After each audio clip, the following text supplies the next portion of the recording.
Well, Tsidi Bishop actually joins us now from Johannesburg. Tsidi, in your report there, you spoke about tensions, and those are tensions that you actually experienced firsthand. You were confronted by a mob. What can you tell us about what happened? We were busy interviewing the loanman spokesperson when we heard a group of people coming behind us, and we continued with the interview, and they let us continue. Once we finished, they asked us, where did we get permission to come to that area? And they wanted to know why we didn't speak to them to obtain permission to come to their area.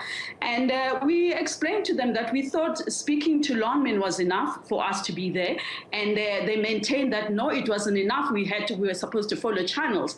After lengthy explanations, they went on to accuse the spokesperson of having said they should not get any increases in 2011, and that's when things started getting bad. Some were convinced by our explanation before, but after they've heard that this spokesperson was part of the negotiations, they became angry, they became agitated. They wanted him to explain there and there why he said they should not, their salaries should not be increased. He tried to explain, but none of them were happy with the explanation. There was just one lone man who seemed to be a voice of reason, an elderly who was passing by, who came to say, can you just let these people finish their work and do whatever they are here to do? If you have any problems with loanmen, go to their offices on Monday and lay out your views and tell them what you're unhappy about. But these people are innocent. You are not solving anything if you intend on assaulting them. Please let them go.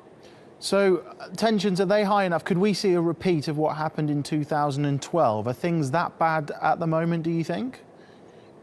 Things are quite bad at the moment, and the source of this tension is really the housing situation.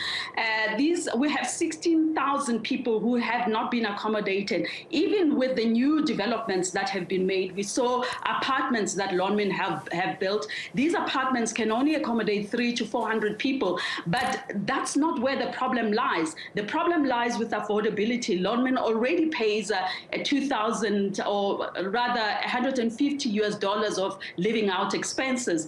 This money comes in handy for workers. It's money that they spend on disposable and also servicing their debt. So if they take away this money to give them accommodation, it will create problems. There's also a question of who gets the accommodation first. There's accommodation that is provided by government that is supposed to be free, and it's subsidized by government, but not everybody qualifies for that. You have to earn a certain level of wages in order to qualify for those houses. But the idea I got from workers is that they believe that every accommodation has to be given for free, including apartments that are for rental with an option to buy. They seem to believe that all that has to come for free.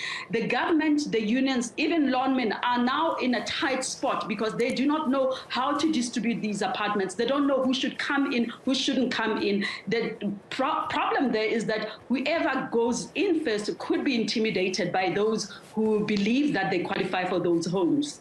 Okay, Tsidi, thank you very much. Tsidi Bishop there.